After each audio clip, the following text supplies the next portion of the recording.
Welcome into the Inside Bassmaster Podcast. I am your host for the day, Kyle Jessie, and I have three incredibly special guests, three people that I have so much respect for, love them to death. Kristine Fischer, Anastasia Patterson, and Maggie Jo Carsello. Um, a lot of you know them from their fishing successes, all the things they do in the industry, but we love them to death for a lot of reasons, but one is because of the Bassmaster Her program, which started just last year, and that's been a ton of fun to keep up with. It's been a huge success with the workshops, everything content-wise. It's been a ton of fun to be a part of it, and I'm very, very happy to have you guys on the podcast today. How are we doing? Just happy to be here, Hey Kyle. y'all. So this is a busy time of the year, right? I mean, we're a handful of tournaments into the year, a few opens, two elites just wrapped up. We've got the classic coming up. Seems like pretty much every time you look at the calendar, you can't escape the amount of stuff that's going on. So I just kind of want to go around the horn and talk a little bit individually about like what y'all have going on this season. And the things you're fishing, the things you're doing. I know all three of you stay so busy. We were lucky just to even find a time where we could all jump on the podcast at the same time. So, Kristine, I'll start with you. Kind of what does your 2025 look like? And I know it's already been chaotic to this point, right? Yeah, it's been insane, Kyle. I've already fished 6 tournaments this year already, and it's just now March. I fished my first ever Bassmaster Open from the front of the boat, which was the most incredible experience. I am fishing all of that division, a Division 1 this year, so I'm really excited about that. I'll be traveling with Annie. And we already have found ourselves in all kinds of adventures with our first one. So I'm looking forward to it.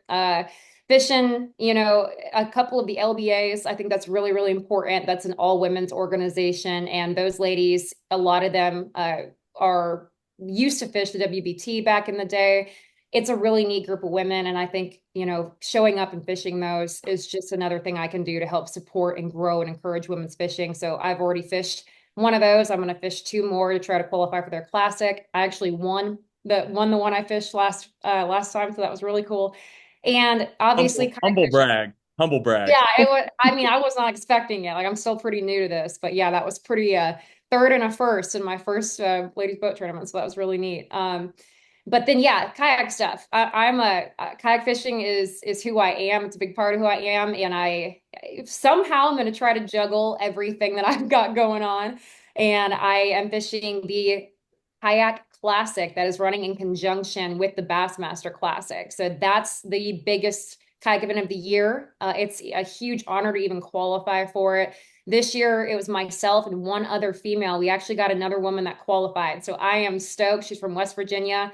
And I think 160 people qualified out of the hundreds and hundreds and hundreds that fished that series. So it's an honor to qualify for it. And I'll be fishing that. And then, of course, I'll be at the expo. I think I've got 25. I usually fish 25, 30 tournaments a year, every year. So busy schedule, but I love it. So That's a lot coming from somebody that has gone to that many tournaments just to work them. That's exhausting. I can only imagine what it's like on the fishing aspects of it because that is a lot of traveling and a lot of work.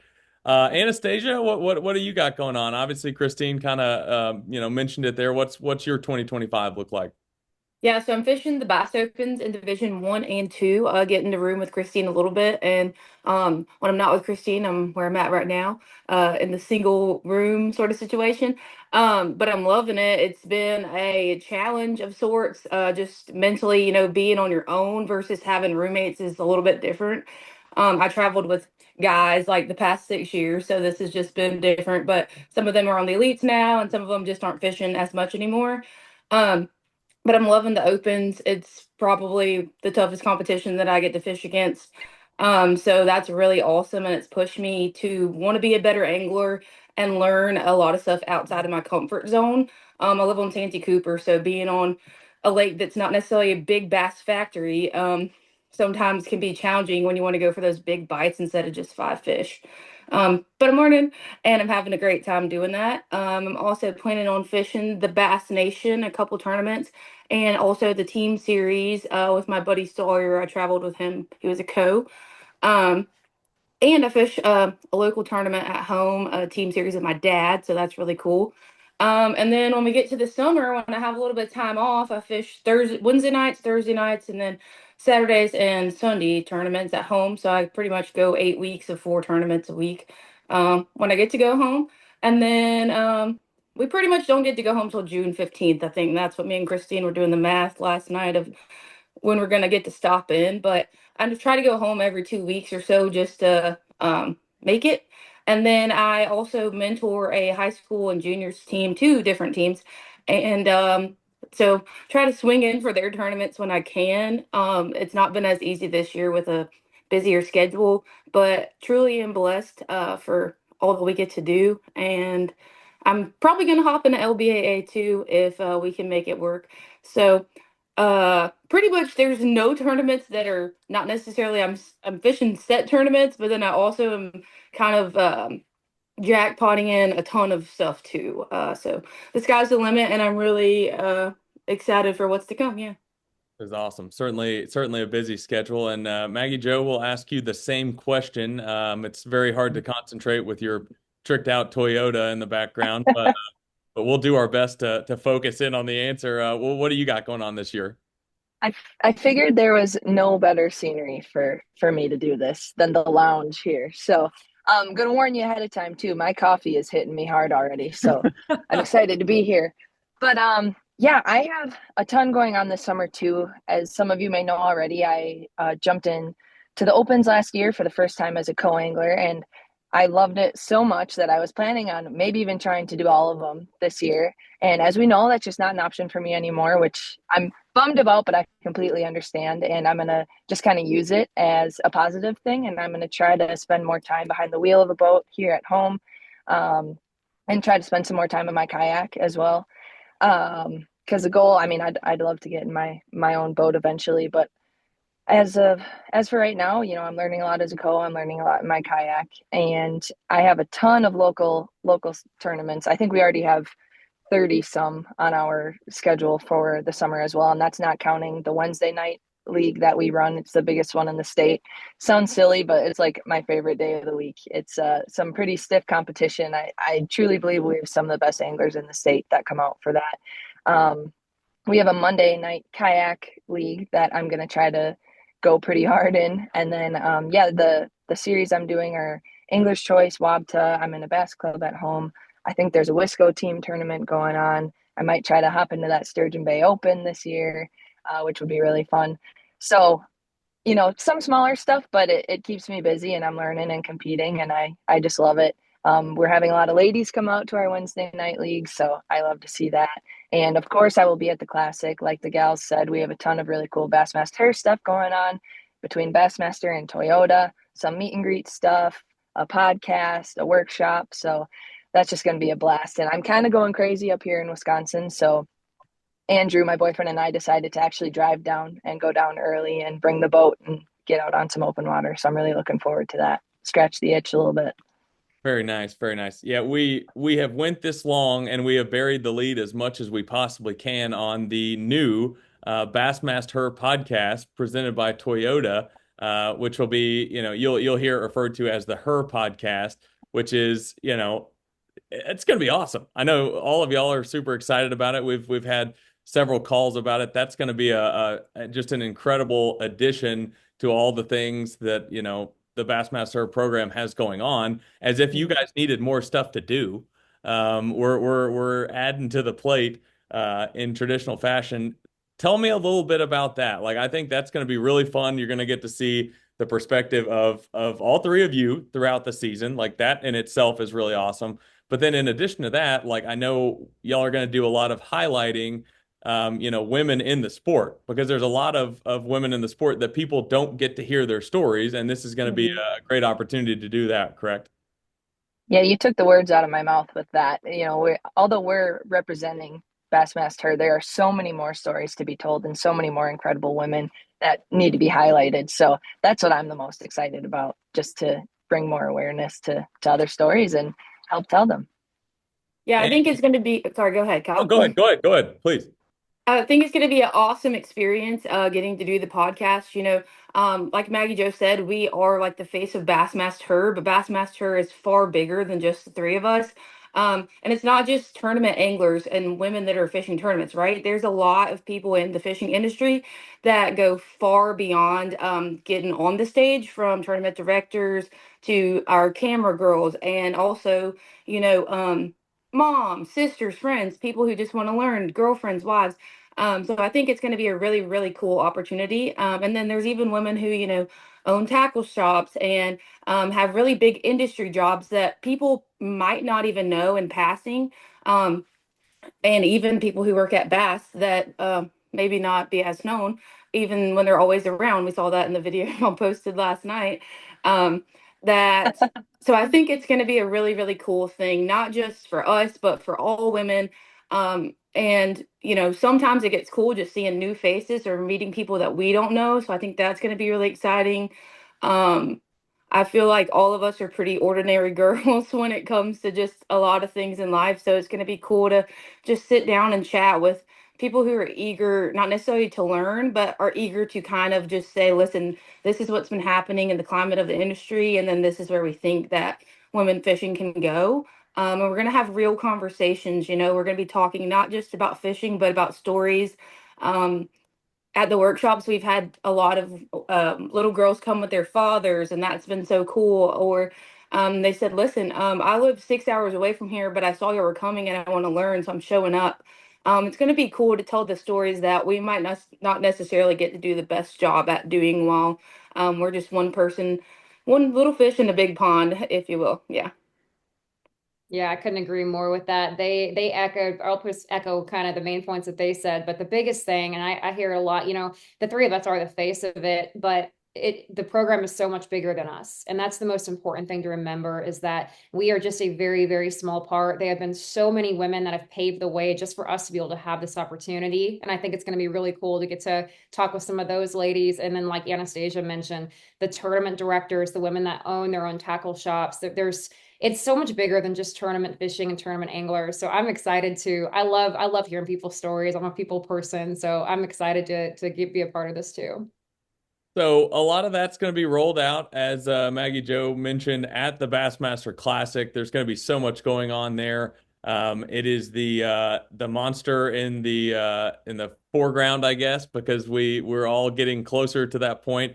I made the comment before we got on here that you get a handful of events done in the season, then you get to this point, you're like, wow, the Bassmaster Classic is just a few weeks away.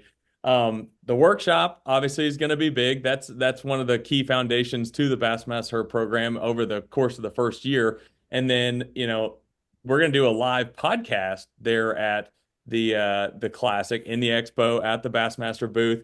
I got to ask you, because I'm gonna have to do live mix or live cast rather, and Bassmaster Live in the arena. Well, actually in the expo, and I'm terrified. So, how are you guys feeling about the podcast live? Because I have to imagine there's got to be some nerves going there.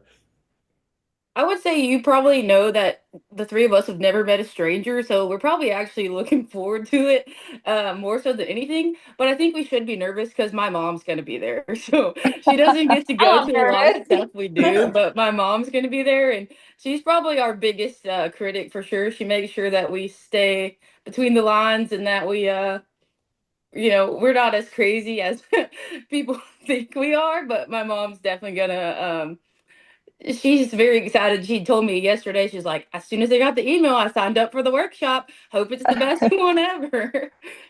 I Oh feel my like gosh. I feel like as Anastasia was saying that, I was looking at Maggie Joe and Kristine, and both of y'all were like, I'm a little more worried about it than that. Yeah, I mean, I wasn't nervous at all going into this. I've done this stuff so many times over the last 10 years, but now that Annie's mom's going to be there, I'm like, ooh, I'm just I'm for the most part excited. My biggest thing I'm nervous about is when it's live, there's no censoring, there's no bleeps. So I need to watch that. Well, that's part of what's going to make it great, and I can't wait for that myself. And I'm just teasing all of you. There's nothing to be worried about. I should be way more nervous than y'all, because y'all are going to kill it. But the workshops themselves, like, that has been such, as I mentioned earlier, such a pillar to the first year. And I feel like that was a massive success from the very first one all the way to the end of the season. Like, I think that was an eye opener to see the turnouts, the stories that came from that. Each of you, if you could, just kind of summarize what that experience specifically was like, and if you have any stories to tell. I know I've heard some of them, just off camera, of girls coming up to you, telling you how much of an inspiration y'all, each one of you are. What has that been like? Because I know that's got to mean a lot to each of you. I guess I'll start. Yeah, the workshops, they've been incredible. I was able to be a part of two of them last year. I went to Wheeler and then up to New York. And, I've always been someone that likes to teach. I mentor a lot of young women in high school and college programs already and have for years. And so just the ability to get around women and they're so eager to learn, and that's my favorite thing about it. They listen, they're happy to be there. And when we got to that seminar, the very first one I was a part of, just looking out across all of the participants, their faces were just beaming, they were happy to be there. They were happy to meet all of us. They were so just amazed to see all these women that shared this love in fishing. And that was something that I'll never forget. It's like, I give a lot of seminars where there's mostly men, and I love doing those too, but there's something about having all the gals and just the passion is unmatched. And I know for me, I've been doing this for a long time now, and have had opportunities and women and dads, bringing their daughters up to meet me, but I'll never forget at the Wheeler event that there was a little girl, her mom came up to me and she said, my daughter is wants to fish in high school because of you. And if she's here helping with the weigh-in right now. And I looked over and her mom actually snapped some pictures, and this little girl's face was just like she'd seen just her inspiration. And I can't even, I still can't even believe that I have the ability, that we all have the ability to just have that impact on people. And then New York, I had a gal that walked in and she saw me and started bawling and had a whole gift bag for me and said that my videos and my tournaments and stuff had literally saved her life. And she was in a super dark and depressed place. And I just shared a video on my story of a little girl that said that I was her inspiration for her whole class project and watching my tournaments, and she wants to get bit by a muskie like I did. And that is literally, I've had, fishing in a male dominated sport is not always an easy thing. I've always talked about that. You have to have a lot of grit, especially to be competitive, especially to compete at the level that we do. And there's been so many times earlier on when I didn't have as thick a skin as I do now, and I didn't have the resilience. And the one thing that's always pushed me to do it is those stories and those letters and the hundreds of emails I've had from little girls or parents saying that their daughters want to fish in high school, college, simply because they see that I'm doing it. So that they are literally the reason that I'm still here doing this right now. So it's huge. I mean, and a lot of times they think that we're the ones that are, inspiring them. It's honestly quite the opposite for me, because they're my inspiration to keep going. Mm-hmm. Yeah, I'll echo what Kristine said. It has been incredible, and that kind of falls short of the word for what I was expecting out of Bassmaster Her. I feel like I've gotten 1,000 times more than that already, just in the first year. I did all of the Bassmaster Her workshops, which I don't think was necessarily the plan, but it ended up working out for my own good as well. At the St. John's, we kicked it off, and it was just, I mean, the St. John's River is an electric fishery, and I have a lot of history there myself. But there was women not just from, Florida that were there. There were women from all over, and even some women who had heard about it and wanted to come in and say, hey, I want to learn too. And so I think that's really cool. But it wasn't just people who wanted to learn, it's people who wanted to grow, and people who, you know, I heard many women say all year long, I'm the only woman. And then I feel like even since this year, I've started to see more women in tournaments, not just at the high school level or the juniors level, but even at CNT, I've seen more women signing up for tournaments and more women being encouraged to get out there and buy boats and do it on their own, and learn for themselves, and not just have that male figure to show them. Um, I think that's really cool. I mean, I grew up fishing with my dad, so I had someone who was very close to me to show me. But some of these people, all they have is YouTube, and they're like, I want a hands-on experience of how to learn. And they're trusting the three of us to learn from. So that's incredible in itself. I said at the last open, I was like, y'all come to the Bassmaster Her workshop. I promise you I know how to fish, even though the scales didn't show it that week. I think that it's also really cool to see the heart that these people have, all of these women have. Um, Bringing stuff is awesome, but just showing up and being willing to learn. I have a short attention span for the most part, and these women are engaged from the second they get into the room, and sometimes even an hour or two after, sometimes after the weigh-in, and beyond. And I've had multiple women that have gone to the workshops reach out to me. I met a woman at the St. John's who has become one of my really good friends. And that I get to, go see, and we get to fish in Florida and do sorts of things together, that I would have never probably met her in real life besides off of the internet, if it wasn't for, this community that we've kind of been a part of building. But I think that as far as what's behind us, all that's been really, really great. But I think that what's ahead of us is going to blow our minds because I know the Lake Hartwell Bassmaster Her event's coming up, and I have so many people messaging me. They're like, hey, are you going to be at this event? Or are you going to be at this event? And they want to go to the Bassmaster Her events. They're just trying to find one that's close to them. So I think that it's going to be something really, really special for every person who gets to attend one. Um, I mean, I even had a dad who his daughter went to the Bassmaster event who messaged me and said, you have no clue how much of a seed was planted in my daughter after this. Like, she liked to fish, but now she loves to fish. And that, like, he said, not a Saturday goes by where she's not ready to go. Like, these women are on fire for fishing, and I think that that's actually so special. And I keep saying it, but we're really blessed to get to be a part of what we're doing at Bassmaster. Absolutely. You guys nailed it. I mean, if I'm being incredibly transparent, I was somewhat, I mean, anytime you start something new, it can be a little nerve-wracking. Just not knowing exactly what to expect or not knowing how it's going to be received. But when we talk about specific stories, I have two that come to mind immediately. Unfortunately, I was only able to be part of one workshop at Wheeler, but I had a woman come up to me, and I know she came up to all of us, and she was in tears. And I know that she's happy for us, but not necessarily just us, but just for women as a whole in this sport, in this male-dominated sport, and just the leaps and bounds we're taking, that these companies are taking to support us. So of course, then I in return was blubbering back, but she was just so happy to see that we were doing this and so happy to be at that workshop. And I mean, she knew what she was doing. I don't know if she even necessarily needed to be at a workshop, but she just wanted to be there and be part of it. And that was incredible. And when we talk about us inspiring them, Kristine nailed it when she said they inspire us. My very first open, I was so fired up. I wanted to do so well.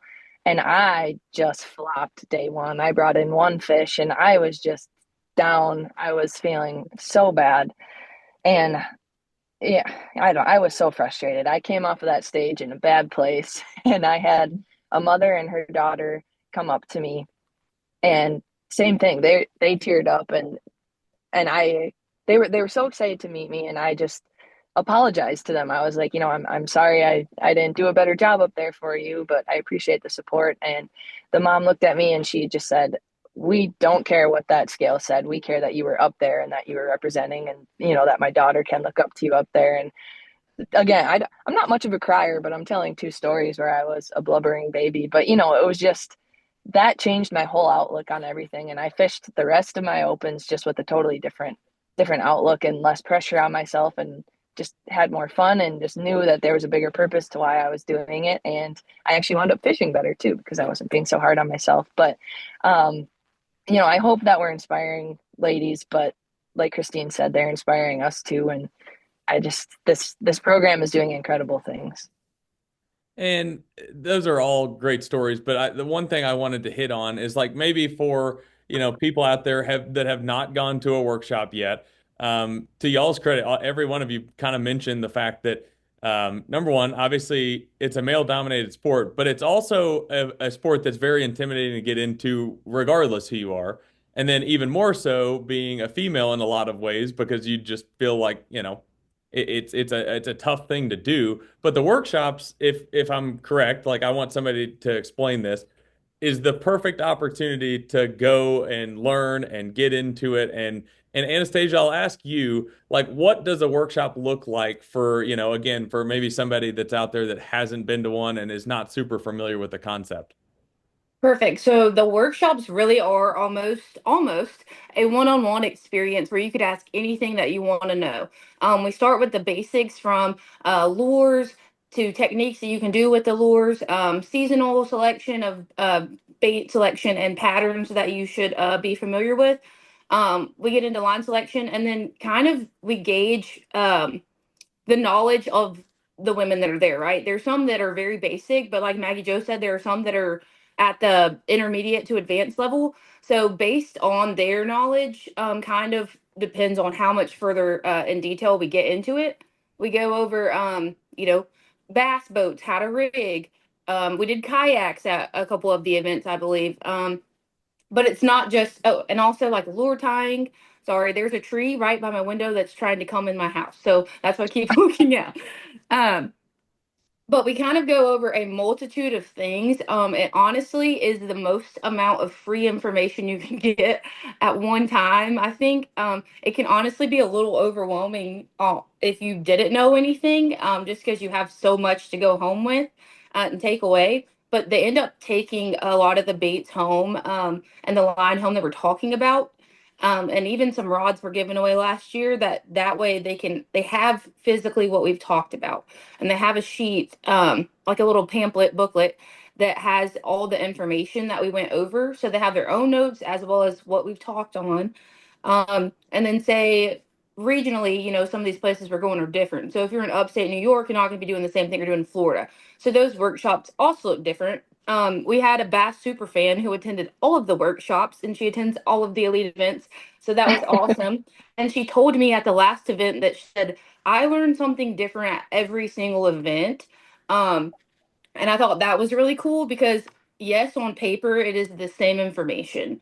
But I feel like even sometimes the way that we portray the information is completely different just based on the state that we're in, or honestly, sometimes what side of the bed we wake up on in the morning. Just sometimes I feel like no, we're always giving them the information they need, but also the questions that the women ask us have led us into deeper conversation. I know at the St. John's, especially, it was during, the pre-spawn spawn. So we had a lot of questions about, if bass are moving into the beds, what should I be doing or what should I be throwing? How long should you spend on a bed? That sort of thing. Up to upstate New York, where we're talking about, smallmouth fishing and then if we're in Tennessee, how to ledge fish or Kentucky Lake, that sort of thing. But some people do ask very general questions and we give general answer.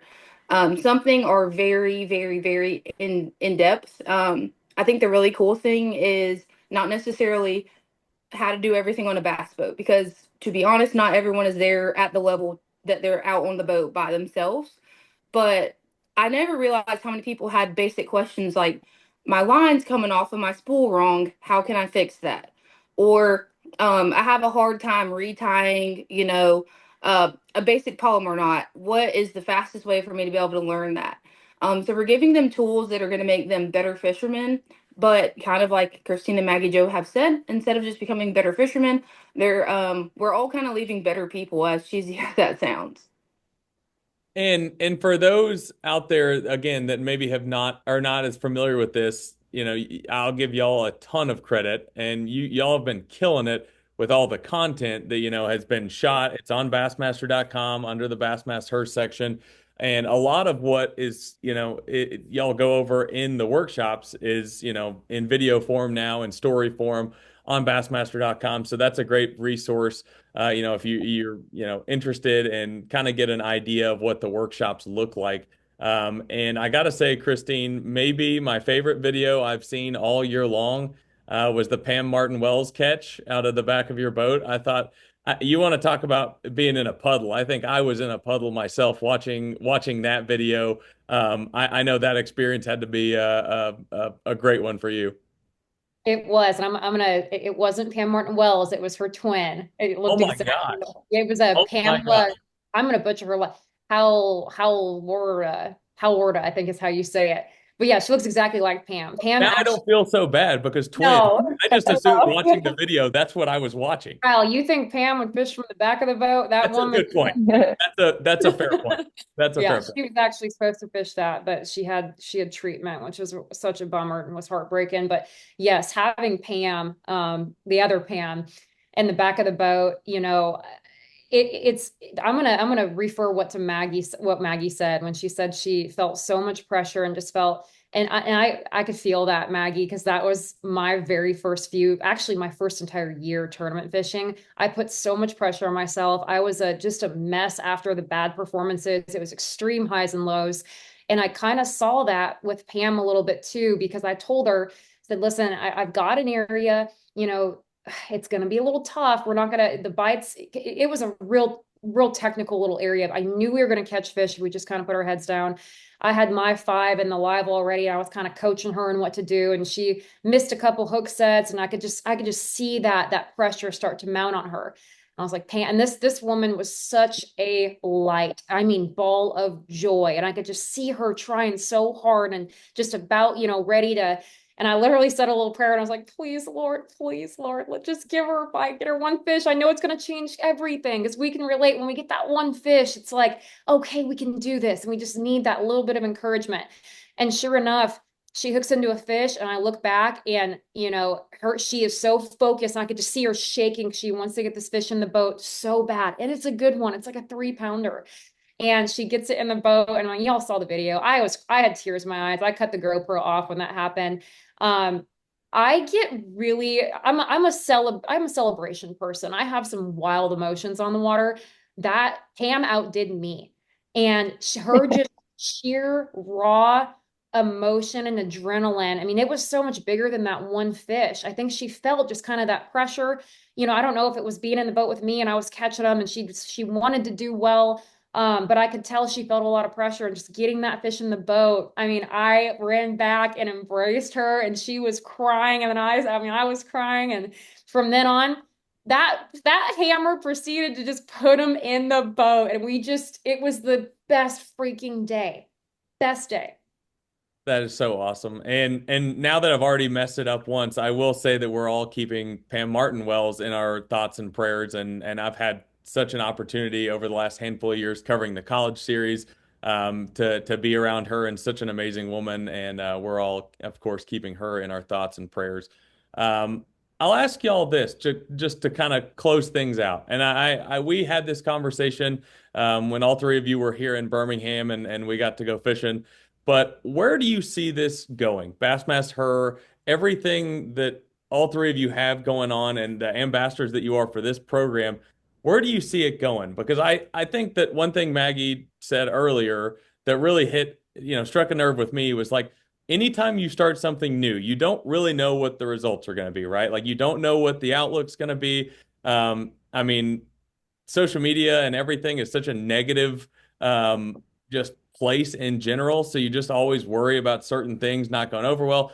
But the first year was just incredible. And that's coming from my perspective. I know for y'all, it was probably even more so. But the first year set the standard so high.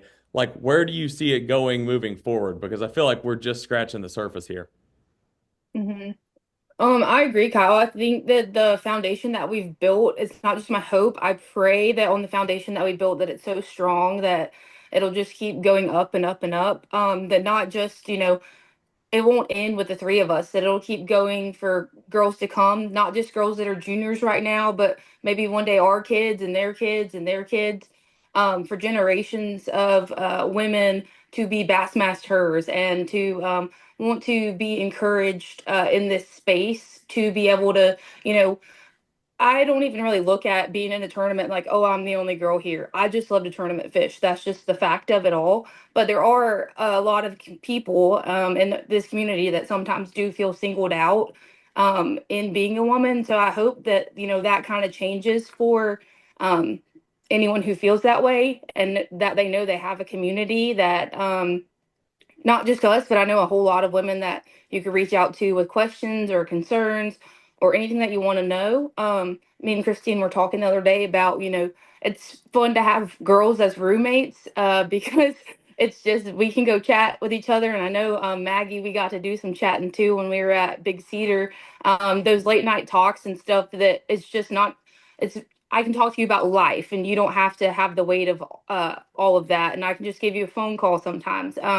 It's it's really fun, honestly. I've been in the fishing industry my whole life, pretty much grew up fishing, and I know that people who don't have that experience where they grew up, fishing, being in the industry, that we want to welcome them with open arms, and we want them to know that it's not just us; it's way bigger than just us. So I hope that Bassmaster Her is around for a very long time.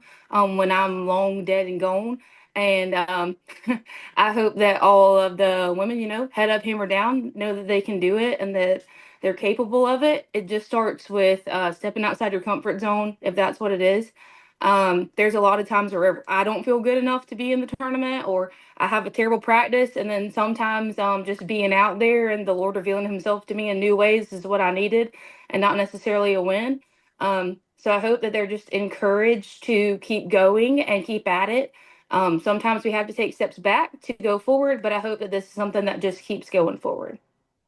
Yeah, and community is the big thing, right? Bassmaster Her, what I really see in this is community.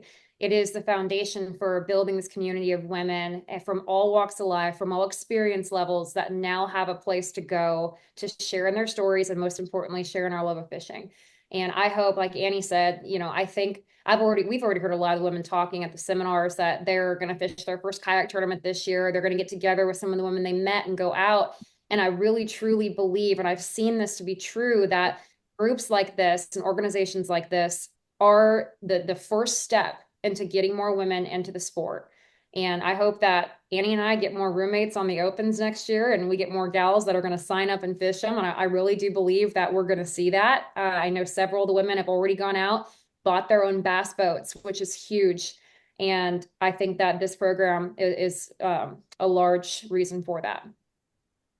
Yeah, absolutely. I think my biggest goal with this is us being representatives of this initiative. I hope that we do a good enough job to create more awareness so that people have a better understanding of what this is, what this initiative is, why we're doing this, and that, again, we sound like broken records, but that it's so much bigger than us, that every gal out there is part of this initiative, part of this community. I want to grow that. I want it to not be odd that there's a woman up on stage. I want it to just seem normal. I want it to be expected. I want women to feel comfortable at all levels. Sometimes we've talked about, sometimes I don't feel worthy of being in this position, right? I'm not running my own boat yet, but sometimes I kind of love that, because I hope that I'm someone that gals that are in the same position can look up to, and know that no matter what level I want to be fishing at, whether it's just local stuff at home, whether it's as a co-angler, whether it's out of a kayak, whether it's off a dock, I'm part of this community and I'm welcome. I just hope that we keep growing, making women feel confident and comfortable. That's I don't know. I know that's not necessarily a measurable statistic or goal, but I just hope that this just goes to the freaking moon. Well, I speak for everybody here at Bass. We are so, because y'all won't give yourselves enough credit, so I'll do it here to end the podcast. We are all so lucky to have y'all a part of this and lead this initiative, and y'all have done such a great job. And not only bass, but just the fishing industry and just bass fishing in general is so lucky to have all three of you. And I can't wait to see what 2025 has in store for all of you. I cannot wait for the Bassmaster Classic. That's going to be such a fun time. And I can't thank you enough for joining us today on the Inside Bassmaster podcast. And I'll see all three of you very soon. Thank you so much for having us.